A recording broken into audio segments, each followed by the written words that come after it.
look, the Triple B is clearly the #1 channel on YouTube. So, like it and subscribe. Simple as. End of. Yes. What up, Triple B Base Boxing Basement in the house. Here for the funds, like always. Yeah, I just want to do a quick video. Now, everybody know, Triple B, yeah, has been highly impressed by Opetaia, and not just for the last fight. I predicted this fight, an Opetaia KO. I was up by 1 round. And previously, more impressively, a victory over Maris Braid at some points. Because I'd watched this guy and I was like, man, they're underrated. This guy is serious, man. He could be a star. I think, Jay is of a Samoan, right? And white Australian heritage, Now everybody knows Samoans are strong. You know what I mean? All the islanders, man. You don't mess with no islanders. You don't get no fights with the islanders, bro. You know what I'm saying? They're kind of chill too, but you know what? They can fight, and they're big, and they got good chins, and they're big, man. Opetaia is probably small for a Samoan, but he's like mixed. But yeah, Opetaia. So, you know what? I really hope they make Jay Opetaia, right? He's Chris Billam-Smith.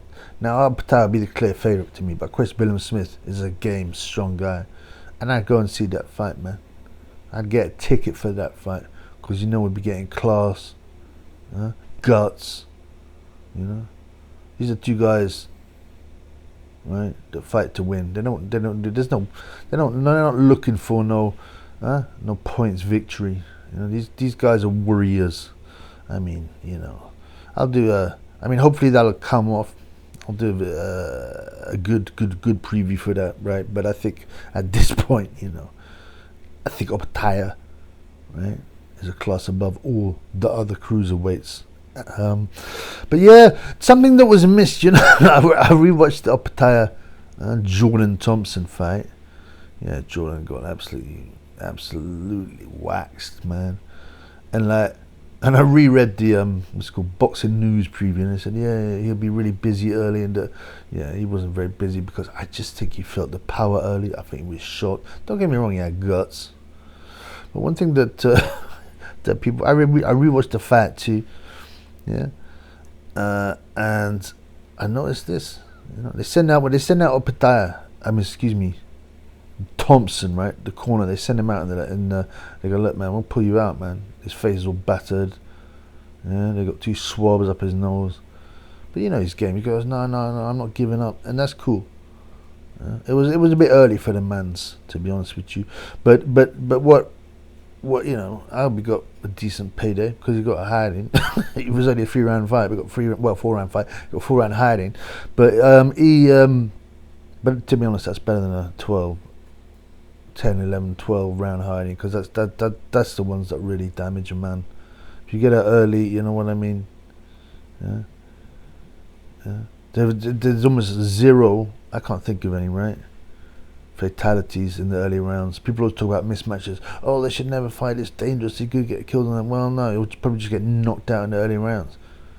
Yeah, the ones that are dangerous are the ones that go 10, 11, 12 rounds. That's one of the reasons they cut down from 15, which actually I think is a positive thing. Even when I was a youth, I think 15 rounds, blood clot. Anyway. The one thing that I missed, Now, obviously, this is a boxing channel. We all know that, man. This is a boxing channel. Ain't no Corey channel. But Corey business lurks in boxing, especially when Tyson Fury's on the mic. And you got to talk about Corey business, somebody business, because these are things that have been pushed by the powers that be via the assets, i.e. the boxers. But yeah, there was right at the end of the fight, right, and it's like, they sent him out for round 4, right, and I think that was okay. I mean, I don't think he had any chance. Some say, oh, they should have put him. I said, give him another round, man. It's only early, and and he quickly gets battered.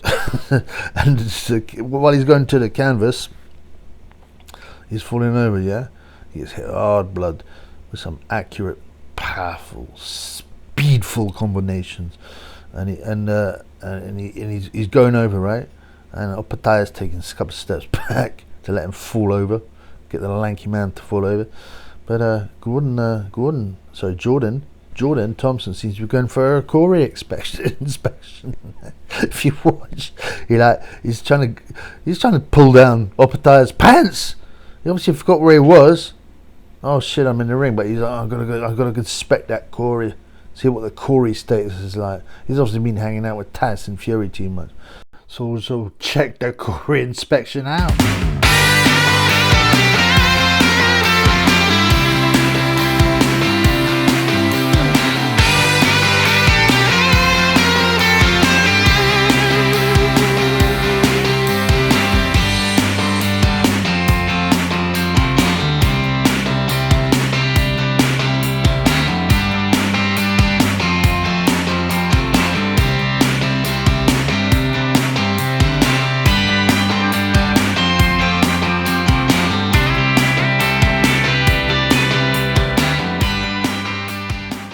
But I thought it was quite amusing. Like, his glove is like hanging off Opetaia's shorts and guard, and he's like I said, it's like he's trying to pull him down. He goes, "Show me your Corey, show me your Corey." Anyway, enough about that. Like I said, Opetaia is a future for the cruiserweight. Can he move up to the heavyweights? Well, this is the problem. Naturally, well, he's obviously got the ability, right? But they say he's 6'2".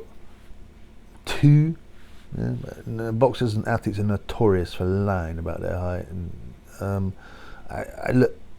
Thompson quite clearly is 6'6", though. He is a giant, a lanky giant. But I thought, I think Opetaia's 6'1". I think he looked 5 inches shorter than Thompson. 6'1" is very small for a modern heavyweight, not for back in the day, but now, man, blood clot. You got to be 6'5" and over. Yeah, there are exceptions. Yeah, Usyk, but on the whole, these guys are lumps, and big too. And the one thing that I was going, Opetaia's going to KO him. He's going to outclass him. And then when I seen it at the weigh-in, I was like, blood clot. If you can use his height, he was so tall, and I don't know how he fitted that way into that frame, because like his upper body was ripped, and he was broad-shouldered and so on. It's not like, and Opetaia was so much shorter, and he looked so much smaller. So, can Opetaia move up to heavyweight? Now, if you've got enough talent, like Usyk, but you're smaller, it's within your grasp. But it just seems, I don't know. It just seems to me, funnily enough, Jordan Thompson's got the frame for the heavyweight. Whether or not he's got the skill and power and chin, most importantly, maybe not, probably not, But I imagine he'll be moving up to heavyweight at some stage, and if Bridgeweight takes off, he'll do that. But Opetaia, I'll never say never. I hate cliches, but never say never. It's not impossible. But what? He's going to pay. You'd have to pack at least 30 pounds on that frame. Yeah, Usyk is 220, so but let's say 20 pounds. Okay, Opetaia. That's achievable. But he's still shorter than Usyk. I don't know. Just intuitively looks too small. But it's like that Gasayev, who was a solid hitting cruiserweight. He gave Usyk his hardest fight. He was only loss was Usyk, and he moved up. And to me, got schooled by Otto Wallen, right? And Wallen, yeah, he's a solid boxer, but Wallen ain't, and he got hurt as well, Gasayev. And Wallen ain't no puncher. He ain't got no muscle definition, and as I said, I think it's because he's clean, and probably his queen doesn't feed him the right food, at the cookout.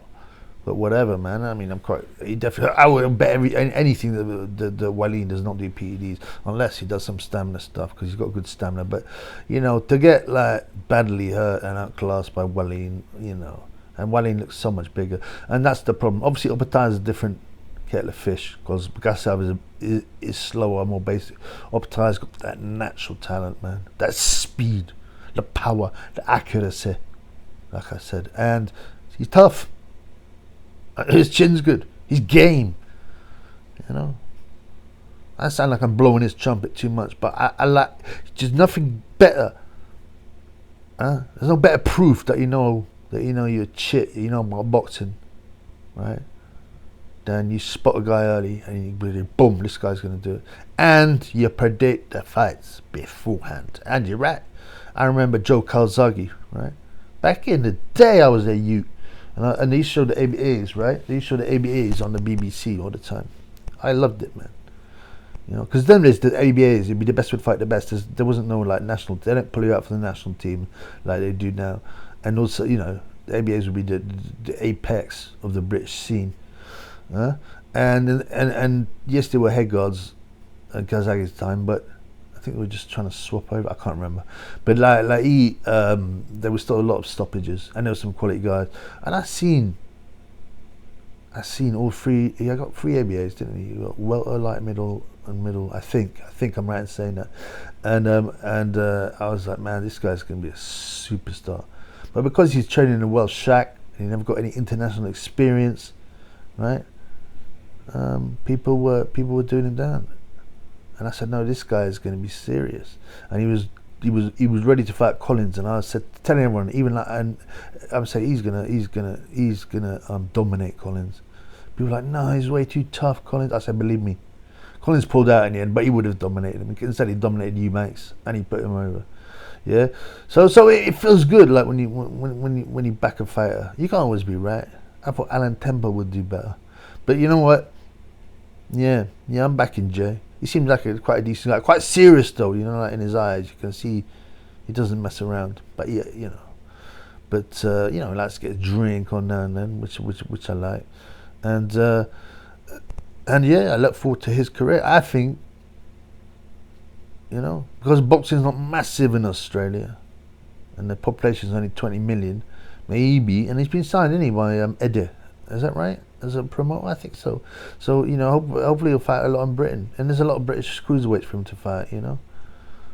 Billam-Smith, Hug Coley. You know, he actually might make Hug Coley be an interesting fight by battering him. And then there's, what's his face? I don't know. But there's a bunch of light heavyweights that can move up as well, Buatzi and so on. So let's, yeah, I'm backing him. I'm backing Jay. Peace in the Middle East.